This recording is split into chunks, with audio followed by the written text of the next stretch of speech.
네, 참신한 아이디어와 줄거리를 담은 스토리텔링 광고가 온라인에서 연일 화두인데요.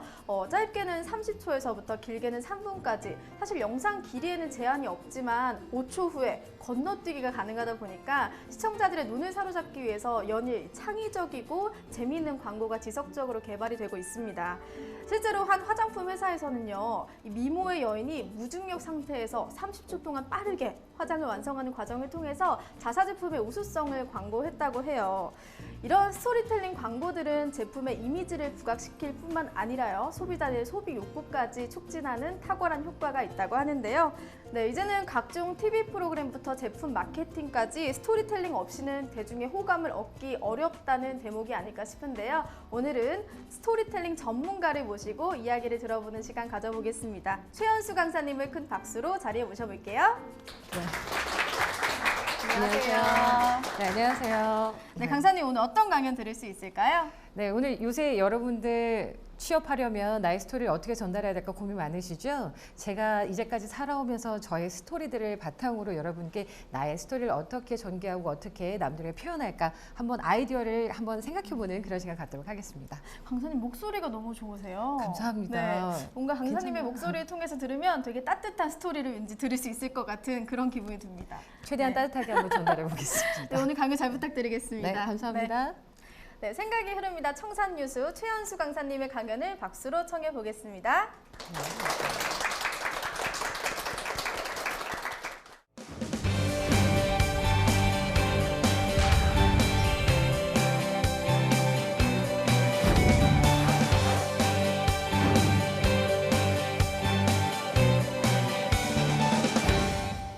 네, 오늘 스토리를 나누러 나온 강사인데요. 뭐 스토리 강사, 스토리를 나누는 강사라고 했는데 사실 최근에 엊그저께죠. 4월 17일이었나요? 17일자 뉴스에 보니까 롯데그룹에서 이번에 채용을 아예 전체적으로 방식을 바꿔서 이력서에는 최소한의 인적사항만 작성하고 이제 면접이라던가 그리고 뭐 토론 면접 이 과정들을 통해서 직접적인 지원자의 역량 기준을 보겠다고 했습니다. 뭐 사람들이 얘기할 때는 그 기준이 좀 약간 없어지고 나니까 인적사항만 저희가 스펙을 보지 않는다는 건 좋은 거 아닌가요? 라고 생각을 하실 수도 있는데요. 어떻게 보면 스펙을 보지 않고 진짜 여러분들이 살아온 스토리, 열정, 그리고 어떻게 살아왔는지를 더 중점적으로 보기 위한 거라고 볼 수도 있거든요. 근데 뭐 전체적으로 보면 실질적으로 봤을 땐 스펙을 전혀 안 보진 않겠지만 그렇게 대기업이 전체적인 사회적인 분위기를 만든다는 건 굉장히 긍정적인 현상인 것 같습니다. 그래서 이제 스토리가 정말 중요시 된다라고 하는데 저는 그래서 사실 조금 독특하게 살아오긴 했거든요. 제 소개를 좀 약간 하고 가겠습니다. 저는 다시 한번 말씀드리는데요. 강사 최연수입니다. 인사 다시 드릴게요. 반갑습니다. 네.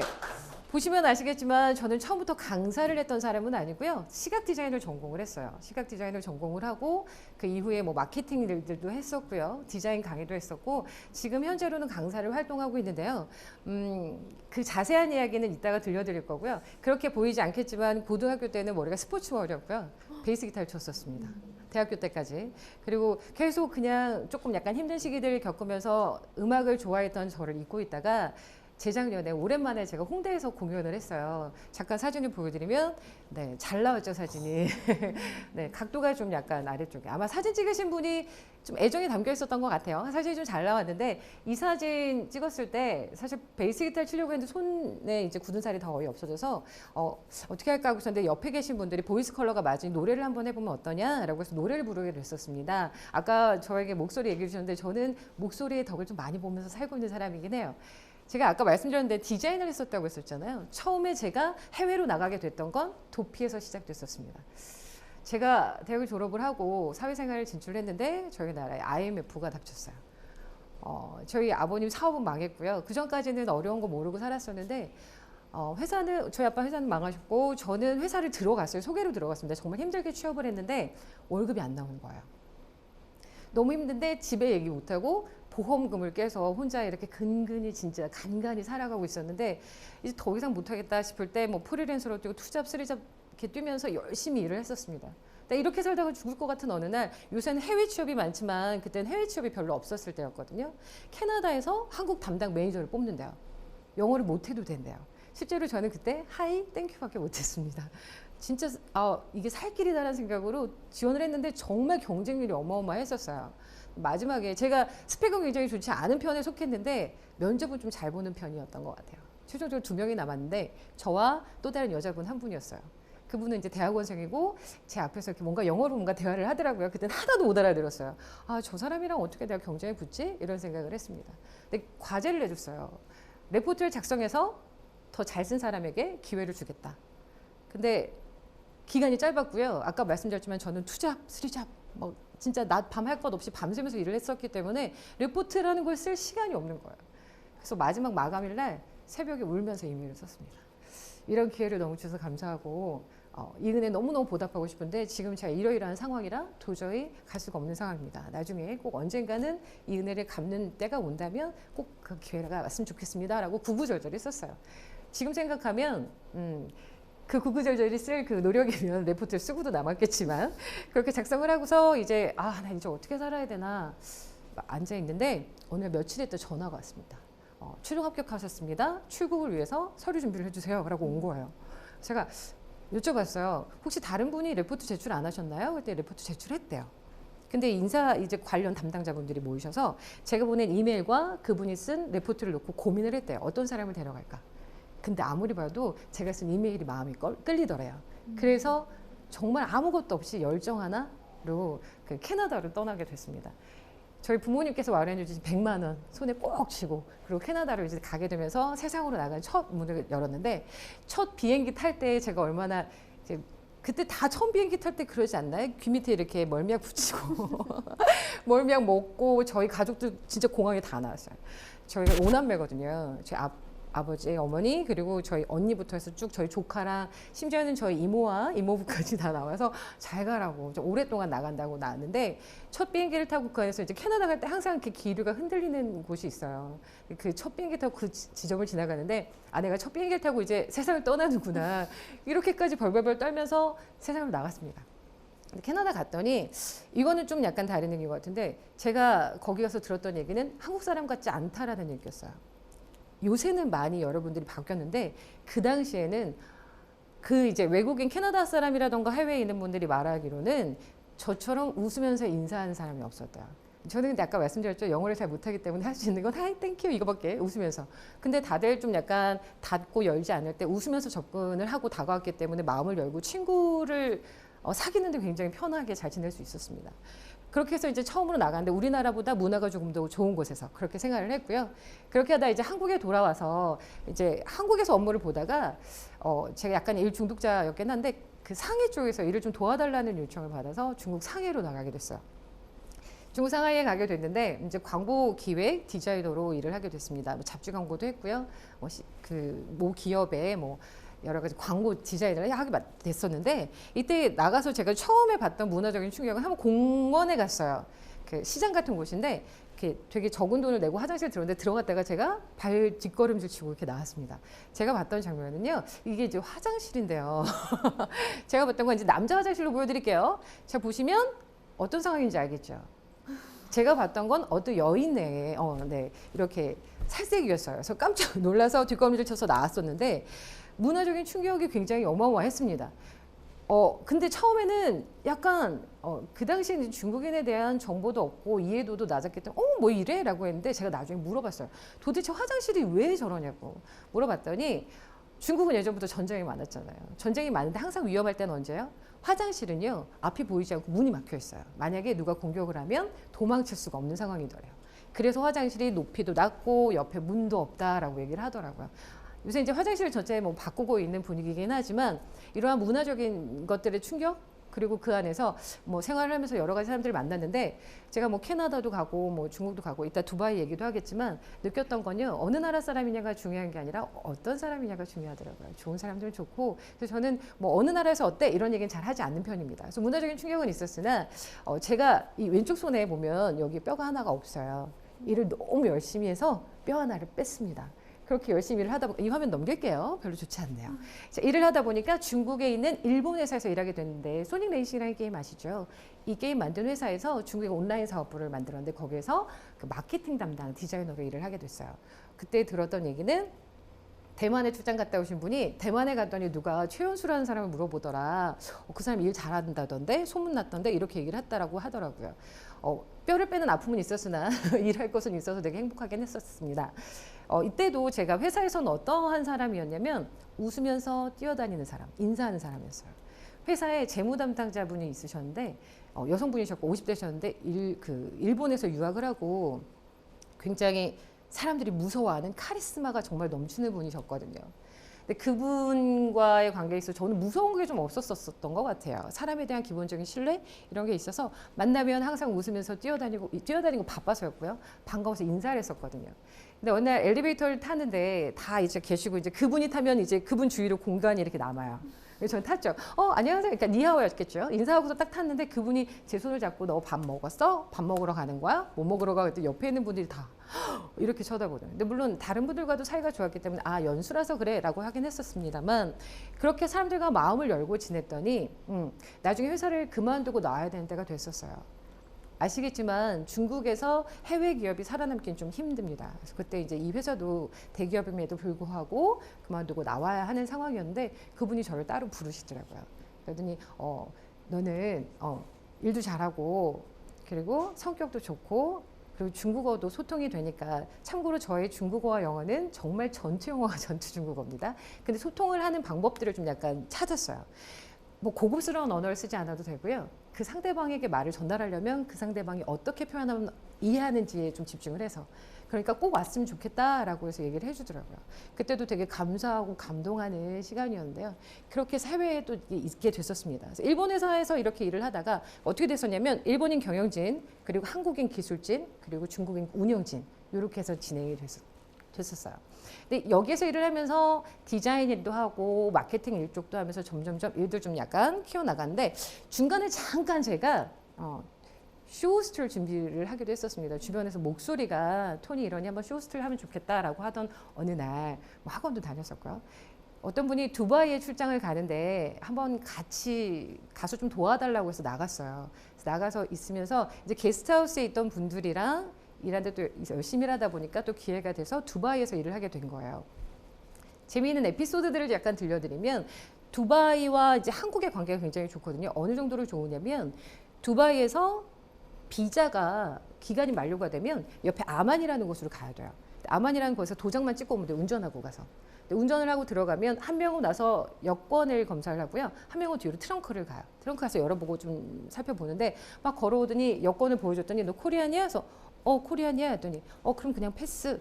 그래서 그냥 통과. 이렇게 될 정도로 좋았거든요. 근데 한국에 나왔다가 다시 들어갔는데 공항에 딱 갔어요. 그 입국 심사를 하다 보면요. 보통은 공항에서 입국 심사대가 되게 까다로워요. 특히나 이제 해외 쪽, 저쪽 서양 쪽으로 가면 동양인이 오거나 뭐 유색인종이 오면 되게 엄격하고요. 심지어는 중국에서도 저는 예전에 여권 사진이 굉장히 잘 나온 거예요. 그랬더니 저를 의심하면서 쳐다보더라고요. 거기다 중국어를 좀 하니까 되게 의심했는데 거기서 제가 또 웃으면서 사진 잘 찍혔지 했다가 더 심각해지는 상황이 발생하기도 했었는데 두바이에 갔어요. 두바이에 가면요. 잠깐 얘기하면 그 전에 공항에 앞서서 여성분들이 얼굴 가리고 있는 정도가 다 다르죠. 어떤 분은 요만큼 가리고 있고 어떤 분은 얼굴 내놓고 있고 이 기준은 누가 정해주는 걸까요? 누가 정해줄까요? 그냥 예상해. 남편? 정답이신데요? 맞아요. 남편이 정해줍니다. 소유물이에요. 그렇다고 합니다. 그래서 얼굴을 넌 이 정도만 내놔야 돼. 넌 눈만 보이고 다녀. 라고 해서 이렇게 다 다르게 하고 다니는데 와이프를 4명까지 둘 수가 있어요. 조건은 와이프 4명이 똑같이 사랑받고 있다고 느껴야 된대요. 뭐 종교상의 이런 것들도 있고 사랑을 나누는 것도 그렇고 선물도 마찬가지겠죠. 근데 저랑 같이 일하던 분이 한 분이 공항에서 일하고 있었는데 저 남자분은 모델입니다. 일하고 있는데 한 달에 월급이 2천만 원이 넘고 한국에 스폰서를 해서 1년에 한 번씩 1억씩 통장에 들어온다고 해요. 정말 여유로 있는 생각을 하는데 사실 두바이보다 더 부자는 옆에 있는 아부다비죠. 두바이는 아부다비에서 나니까. 근데 이제 그 공항에 갔는데 입국 심사를 하려고 딱 들어갔어요. 근데 되게 잘생긴 남자 청년이 한 명이 있더라고요. 그래서 딱 보더니 너 코리안이야? 그래서 나 코리안이야. 했더니 한국 여자는 다 이쁜 것 같아. 그러더라고요. 그래서 나 빼고 다 예뻐. 이러고 서 있었어요. 현지에서 어디에서 묵어? 그래서 회사에서 해주는 숙소에서 묵어. 주소 알려줬어요. 왜냐면 예전에 캐나다에 있을 때 처음 들어갈 때 저 이미그레이션 들어갔었거든요. 이민국에 들어가서 앉아있고 막 전화하고 이 사람은 누구야? 이런 건가 보다. 전화번호는 있어? 그래서 보여줬어요. 보여달라고 해서. 네 전화번호야? 그래서 아니 이거 우리 회사 직원 전화번호야. 했더니 가만히 있더니 그러면 이 전화로 전화하면 너랑 저녁 먹을 수 있어? 라고 물어보더라고요. 안 놀라시나요? 대박이셨나요? 네. 되게 깜짝 놀랐어요. 아, 여기는 공항에서 이렇게 작업을 거는 게 가능한 나라구나라는 게 신기했고요. 그렇게 그들은 자유로움에도 불구하고 지붕이 없거나 이런 걸 술을 마실 수 없고 다른 데는 아예 안 되고 두바이만 또 특정 지역에서 술 마시는 경향이 되고 또 제가 있을 당시에 영국인 커플이 해변가에서 키스했다가 또 추방되는 사건도 있고 굉장히 여러 가지 복합적인 것들이 있는 곳이었어요. 그래서 거기에서 생활을 하면서 다양한 것들을 많이 보게 되었었죠. 자, 그리고 나서 제가 한국으로 다시 돌아오게 됐습니다. 그 당시에 제가 돌아올 때쯤은요, 2009년쯤에 두바이에 거품이 다 빠질 때여서 제가 한국에 들어왔을 때 그 이후에 공항에 버려진 그 두바이 공항에 버려진 차들이 엄청나게 많았었대요. 다 그냥 이제 안 되니까 떠나고 지금 다시 좋아졌지만 한국에 돌아와서 게임 업계에 돌아와서 일을 하게 됐는데 이때에 좀 여러 가지를 느꼈던 것 같아요. 이 회사 들어가기 전에도 있었고 이 회사를 들어갔더니 그림을 정말 너무너무 잘 그리는 사람이 200명 가까이 모여 있는 거예요. 그들이 만드는 게임들을 맡아서 이랬는데 제가 이때 이 일을 할 수 있었던 것도 뭐였냐면 마케팅 아트에셋 매니저라는 걸 했어요. 마케팅 관련된 아트 에셋을 관리하는 사람. 그러니까 디자인도 저는 했었었고 마케팅도 했었었고 거기다 해외 퍼블리셔들을 관리를 해야 되니까 커뮤니케이션이 기본적으로 돼야 되는. 그러니까 이걸 모두 갖춘 사람을 찾기가 너무 어려웠던 찰나에 제가 들어와서 이제 그 일을 하게 된 거죠. 거기에 있으면서 그림을 잘 그리는 사람들, 자기의 능력을 발휘하는 사람들, 또 그림은 잘 못 그리지만 리더십이 좋은 사람, 또 정치를 아주 잘하는 사람, 다양한 사람들을 많이 접해 봤었는데요. 이 회사를 다니면서 이제 제가 이제 이 회사가 마지막으로 이렇게 다녔던 디자이너 마케팅으로 다녔던 회사는 이 회사가 마지막인데 회사를 그만두던 날 저희 대표님께서 그 얘기를 하시더라고요. 아, 이렇게 나갈 줄 알았으면 님자 부지 연수님 나갈 줄 알았으면 중간에 저희 그때 퍼블리셔가 NHN이었거든요. NHN에서 연수님 데려간다고 할 때 제가 질을 했었는데 보내드릴 걸 그랬어요 라고 얘기하시더라고요. 근데 저는 그때 너무 가슴이 뭉클했어요. 이 얘기 진작 해주시지. 그전에는 그렇게 소속감을 잘 못 느끼고 난 일만 하고 있으라고 생각을 하고 있었거든요. 제가 감사합니다라고 말씀드렸어요. 내 사람이라고 생각하고 보내지 않고 내 사람이라고 챙겨주셔서 너무 감사하고 지금이라도 떠나는데 얘기해 주셔서 감사합니다라고 얘기를 했습니다. 제가 떠났던 이유는요. 뭐 여러 가지도 있었지만 사실 공부하기 위해서 떠났었던 거였거든요. 아까 제가 IMF를 얘기했었고 지금 어느 정도 일했던 걸 아니까 제 나이가 대충 짐작이 오실 거예요. 굉장히 늦가기로 공부를 하겠다고 회사를 그만두고 뛰쳐나왔었습니다. 그런데 회사 그만두고 왔는데 두고두고 그분의 리더십은 진짜 요새 원하는 감성 리더십이고 사람들의 마음을 챙겨주는 리더십이 아닌가라는 생각을 좀 했었어요. 글로벌 인재란 도대체 무엇인가라는 질문을 던지는 분들이 굉장히 많아요. 그렇죠? 여러분들이 글로벌 인재란 어떤 사람이라고 생각하세요? 시대의 흐름, 바뀜 이런 거에 맞는 사람은 어떤 사람이라고 생각하세요? 다 모르겠죠. 요즘 세상은요. 뷰카 시대라고 해서 예측할 수 없고 설명할 수 없고 언제 어떻게 바뀔 수 없는 시대라고 합니다. 그 상황에서 글로벌 인재라는 거에서 어떤 거에 대한 정의 내리는 것도 굉장히 어렵기 때문에 자기 자신만의 글로벌 인재가 무엇인지 생각해 볼 필요가 있을 것 같아요. 저는 운이 좋았던 것도 있었던 것 같습니다. 사실 저는 스펙이 좋았던 것도 아니고요. 뭐 학점이 좋았던 것도 아니고요. 언어도 못했어요. 심지어는 중국에 갈 때도 마찬가지로 니하오 씨씨밖에 못했는데 지금은 성조라도 알죠. 그때는 니하오 씨씨 이러고 갔었어요. 근데 가서 뭘 했냐면 귀를 열고 눈을 열고 마음을 열고 진짜 다 갔었어요. 현지에 있던 사람들한테 얘기해 보면 어느 나라 사람이냐가 중요하지 않고 그냥 얘기하게 된다고 하더라고요. 마음을 열고 상대방에 대한 신뢰. 약간 아픈 말이긴 한데 중국에 있을 때 조금 슬픈 얘기를 들었던 것들은 한국 사람들이 와서 부자인 척한다. 되게 돈 있는 것처럼 하고 유흥업소에서 너무 흥청망청 노는 사람들은 다 한국 남자더라 이런 얘기를 해서 제가 거기에만 있고 진짜 좋은 사람들은 한국에도 되게 많이 있고 다 지금 열심히 일해서 거기 안 간 거다라고 얘기를 했었거든요. 제가 제 친구 한 명이 이제 캐나다에서 만났던 친구는 그 전 집 있잖아요. 문에서 현관문까지 가는데 걸어서 1시간 걸리는 친구도 있었어요. 실제로 잘 사는 친구 정말 잘 사는데도 불구하고 거기에 가서 어머 중국 사람은 이럴 거야 뭐 어느 나라 사람이 이럴 거야 어디 가서는 비굴해지고 어디 가서는 강자한테 약하고 약자한테 강한 게 아니라 동등한 입장에서 그 사람들을 이해하고 마음을 열고 다가서는 것들이 저에게는 힘이 됐었고 그게 운으로까지 왔었던 게 아닌가 좀 약간 생각이 듭니다. 만약에 여러분들이 글로벌 인재, 뭐 외국어를 잘해야 된다? 저는 그거는 물론 외국어를 잘하면 좋겠지만 외국어를 못해도 되는 것 같아요. 외국어를 먼저 생각할 게 아니라 먼저 마음을 열고 그들이 어떻게 다른지 다름에 대해서 이해하는 것부터가 먼저가 아닌가 싶습니다.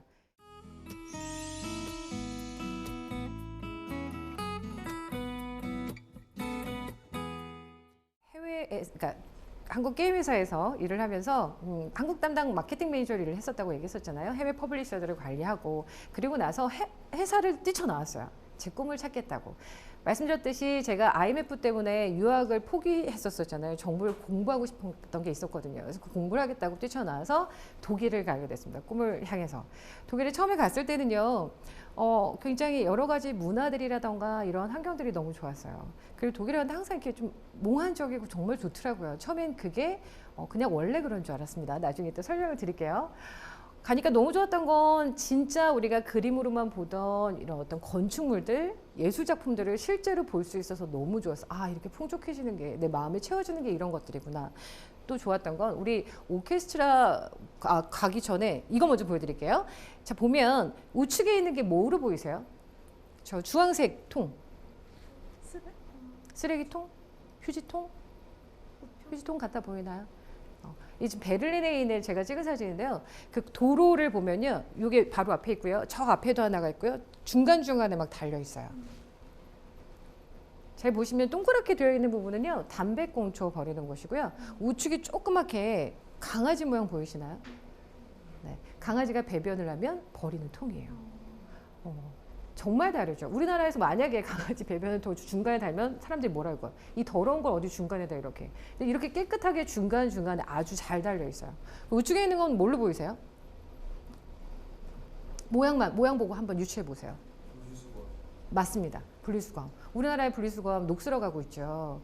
근데 자연환경 속에 뭐 물론 우리나라도 좋아지고 있는 건 많이 있습니다만 많이 다 개선해야 될 부분인데 이런 것들 좀 보면 좋겠다는 생각을 많이 했는데 분리수거함도 자연과 함께 어우러지고요. 하나하나 컨셉이 달라요. 이런 모양 저런 모양 각각 다르게 되어 있던 게 굉장히 좋았습니다.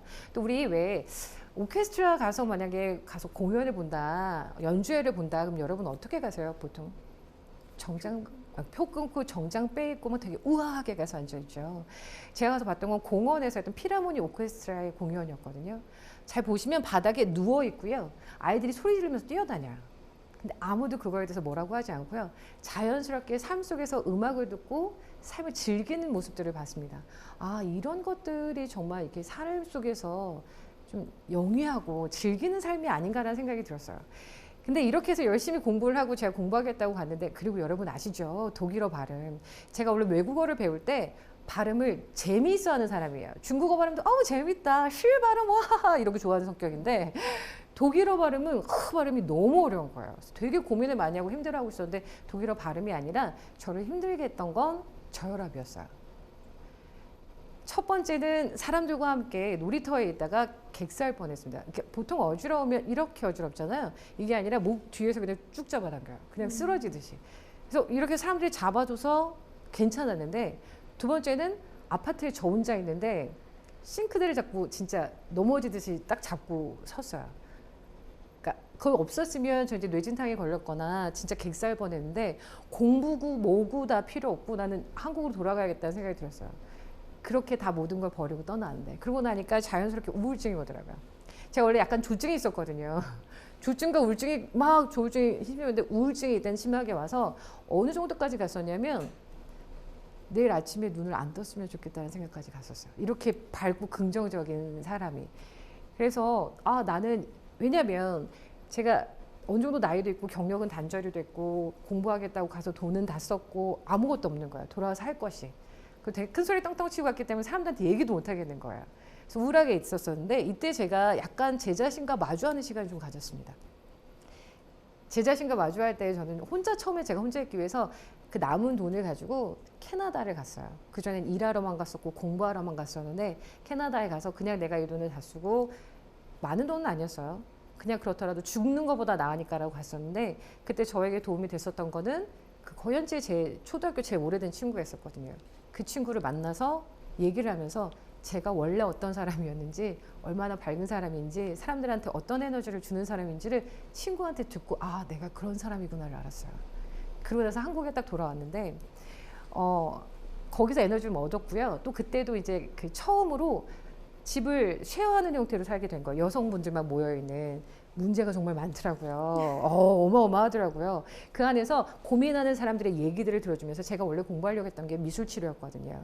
누군가의 고민을 들어주고 여기서 도움이 될 때 내가 행복하다라는 걸 알게 돼서 돌아오게 됐는데 다시 새로운 설레임으로 서기까지는 아까 말했던 그 초등학교 때 어렸을 때 친구도 있었고요. 또 제가 가족들이 좀 있는데 제가 아까 지난번에 말씀드렸던 5남매라고 했잖아요. 언니가 있고요. 제가 둘째고요.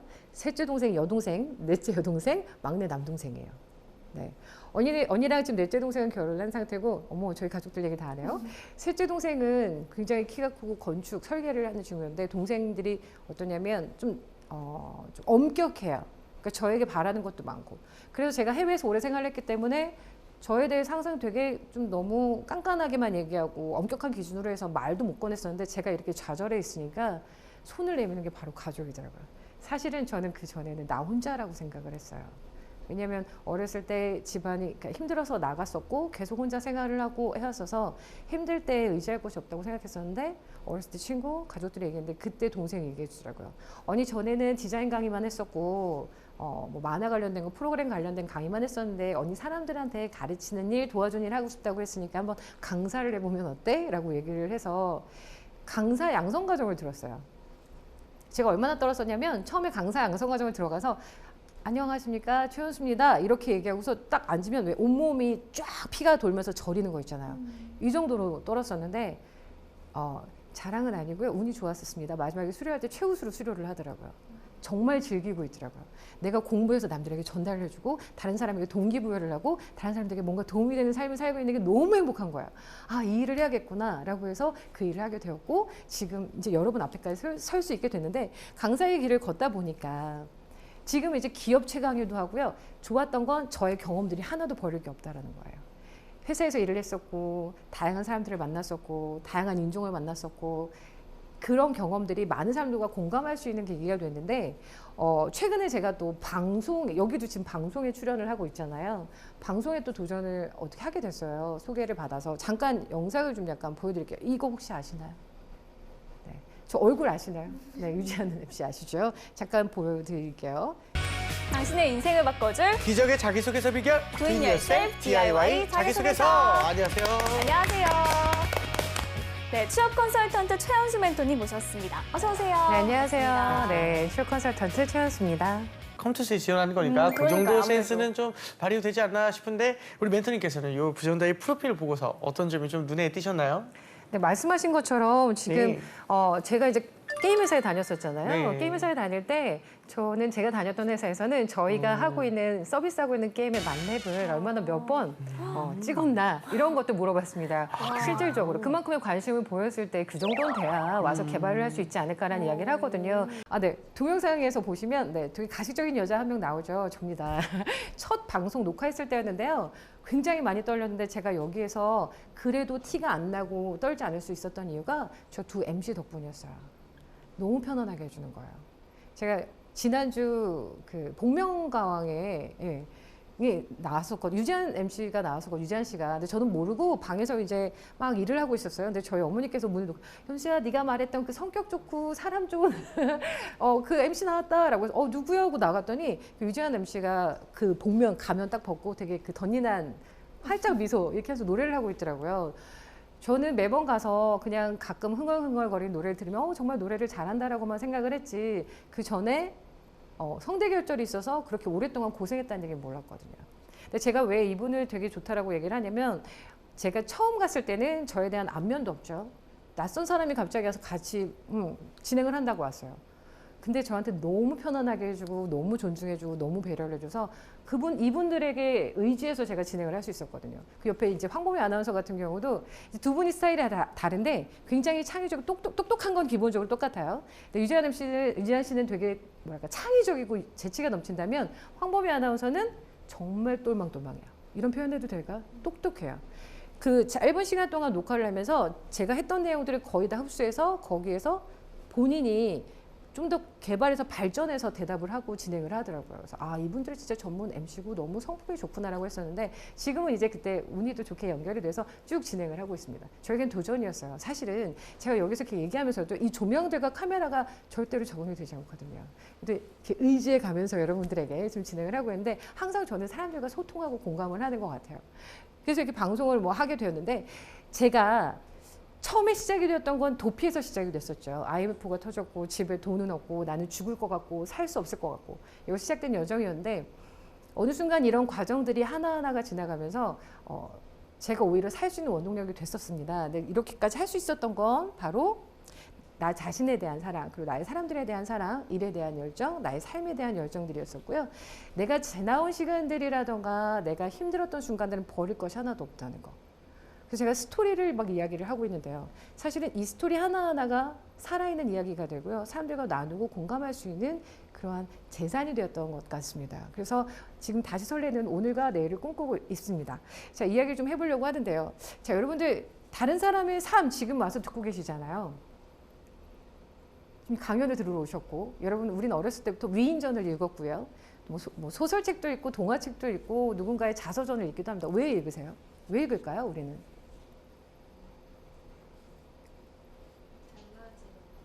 네? 달라지려고, 변화하려고, 그죠? 통해서 보고 귀가 물었고 교훈을 얻고 내가 살아오지 않는 다른 사람의 삶을 통해서 그 안에서 내가 겪어보지 못했으니까 모르는 것들을 대신 얻어서 살아가려고 하는 거잖아요. 자, 그만큼 다른 사람의 삶, 내가 살아보지 않은 삶이 심장 뛰게 하는 삶은 나를 그쪽으로 이끌게 하고요. 나를 움직이게 하는 게 사실입니다. 자, 여러분들만의 자신만의 스토리가 있나요? 제가 굉장히 짧은 시간 동안 이야기할 때 막 흘러왔죠. 저하고 얘기하면 원래 저는 밤새서 며칠 동안 이야기를 하거든요. 자, 여러분들만의 스토리가 있나요?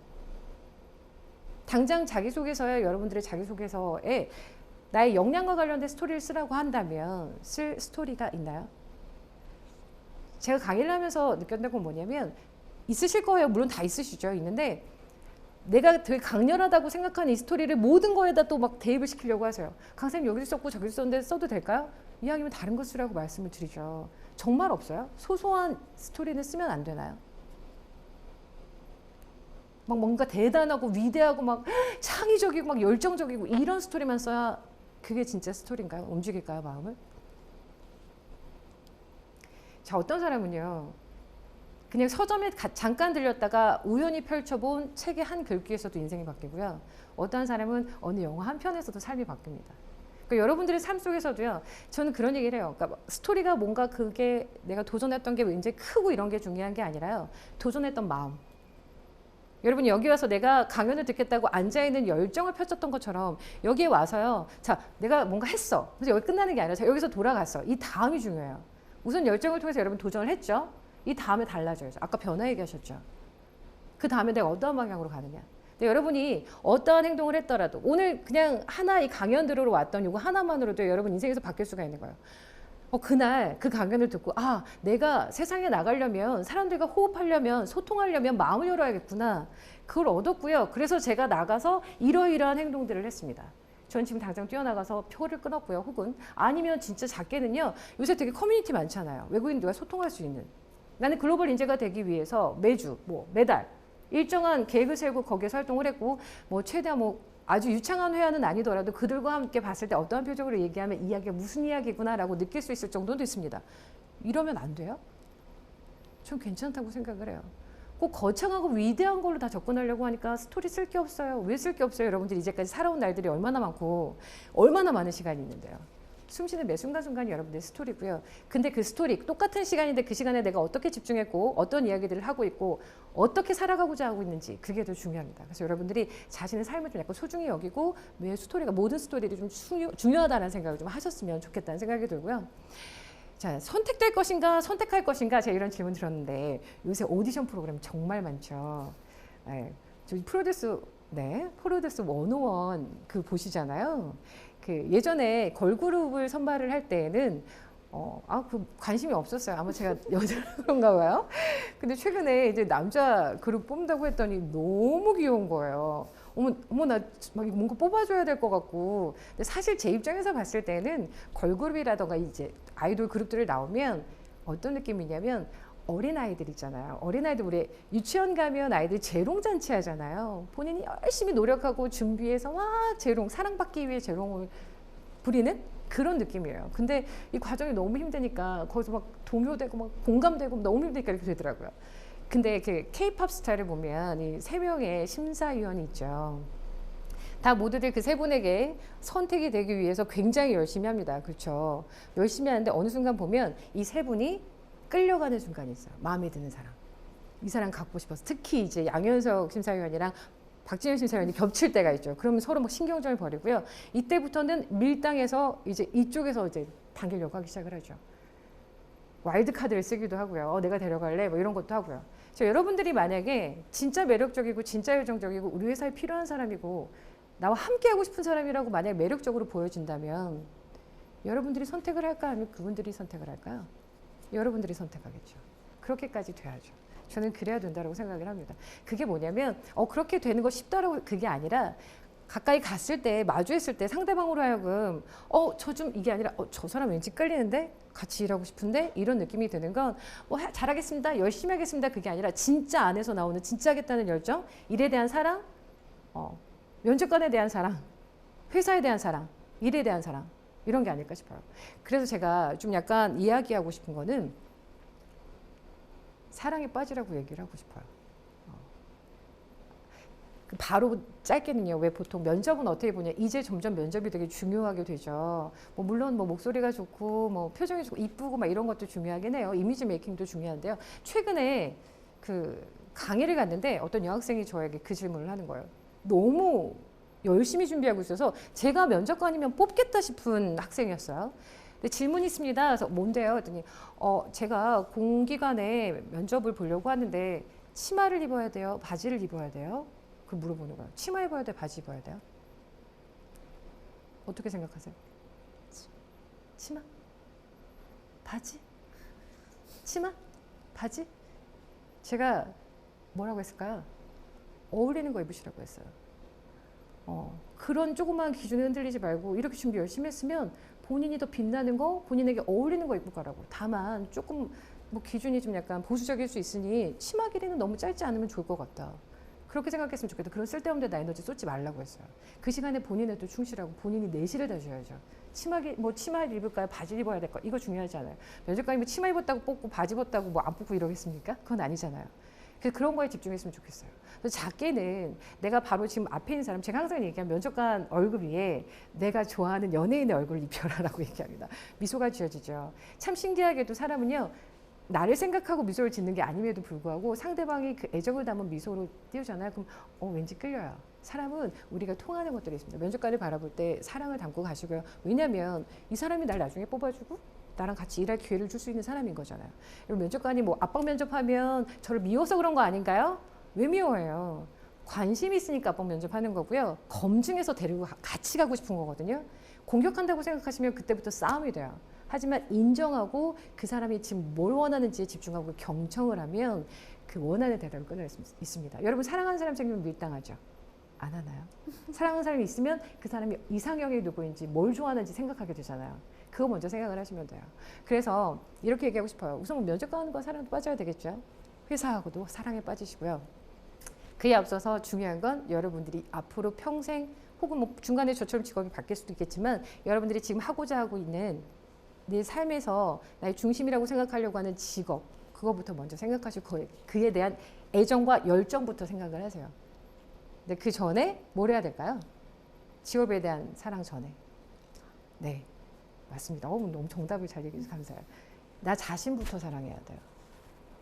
물론 나 자신과도 사랑을 하다 보면 가끔 애증도 생겨요. 저도 가끔 나 얘 왜 이래? 오늘도 얘기하다가 입술이 근데 왜 입술이 마르지? 왜 이렇게 떨지? 왜 이렇게 긴장이 되지? 이런 것도 참 약간 안타깝고 이렇게 하지만 그래도 나중에 끝나면 잘했어, 괜찮아, 토닥여 줄 수 있는, 그리고 너 지금 잘하고 있어 응원해 줄 수 있고 내 자신의 삶이 소중하다고 여겨줄 수 있는 그런 것들이 좀 필요한 것 같습니다. 그래서 오늘은 만약에 돌아가시면요, 여러분들이 뭘 하고 싶은지, 여러분들이 진짜 자신의 매력은 무엇인지, 내가 잘하는 것, 내가 좋아하는 것, 뭘 하면서 살고 싶은지, 삶의 의미에 대해서 한번 작성해 보시고 그 기준으로 한번 다시 가보셨으면 좋겠다는 생각이 듭니다.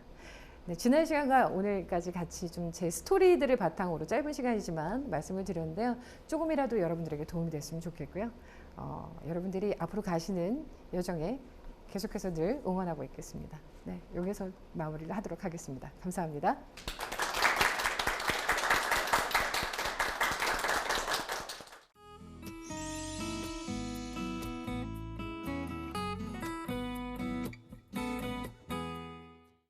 네, 저는 이번 시간 강의를 들으면서요, 정말 실천력이 대단한 분이다라는 생각이 좀 가장 많이 들었던 것 같아요. 그리고 성격이 굉장히 긍정적인, 너무 부러워요. 아우, 감사합니다. 긍정적이신 것 같아요. 네, 고맙습니다. 정말 성격이 정말 큰 힘이 되셨을 것 같은데, 사실 그것보다 약간 제가 봤을 때는 정말 열심히 사셨다라는 느낌도 들었거든요. 혹시 열심히 했다라고 본인이 이제 그렇게 느끼는 기준이 있었다면 좀 어떤 게 있었을까요? 그 기준을 잡고 하지는 않았었던 것 같아요. 근데 항상 책임감이 있었던 것 같아요. 그러니까 저에게 역할이 주어지고 저에게 할 일이 주어지면 그 안에서 제가 최대한 할 수 있는 만큼은 했었던 것 같아요. 예를 들면 지금 강의를 하러 다니면서도 처음 강의하는 걸 받았을 때는요. 밤을 새고 꼬박 새고 며칠 동안 준비하고 잠 하나도 안 자고 이 상태로 운전을 몇 시간을 하고 가서 강의를 해요. 그래도 아쉽긴 하지만 그래도 끝나고 나면 그래 내가 최선을 다했어. 그러니까 잠을 좀 많이 자야긴 하지만 잠을 줄여가고 먹는 건 안 줄였어요. 잠 줄여가면서 열심히 최선을 다했을 때 이런 것 같아요. 시간의 중심이 그 일이 기본이 됐는 거였던 것 같긴 해요. 정말 멋있으신 것 같아요. 감사합니다. 네. 너무 칭찬해주셔서 너무 감사합니다. 이제 마지막 질문을 드려야 할 시간입니다. 네. 청산뉴스에 공식 방명록을 남겨주고 가셔야 돼요. 네. 청춘들에게 마지막으로 한 말씀 남겨주신다면 어떤 말씀 전하고 싶으세요? 여러분을 사랑하라는 얘기를 하고 싶습니다. 저는 오늘 처음부터까지 그 얘기인 것 같아요. 자기 자신을 사랑하고 나의 사람들을 사랑해라. 여러분의 인생을 사랑한다면 여러분의 삶이 반짝반짝 빛날 거라고 말씀드리고 싶습니다. 네, 오늘 좋은 말씀 너무 감사합니다. 네, 고맙습니다. 감사합니다. 천리길도 한 걸음부터라고 하죠. 일상의 기록을 사소하게 여기지 말고 중요하게 기록하는 습관 가져달라고 말씀해 주셨어요. 여러분의 일상이 자기 스토리를 만들어가는 중요한 요소가 되길 바라면서 오늘 강연은 여기서 마치겠습니다. 멈춰있던 마음과 생각이 흐르는 시간 청산뉴스 오늘 강의는 여기까지입니다. 고맙습니다. 고맙습니다.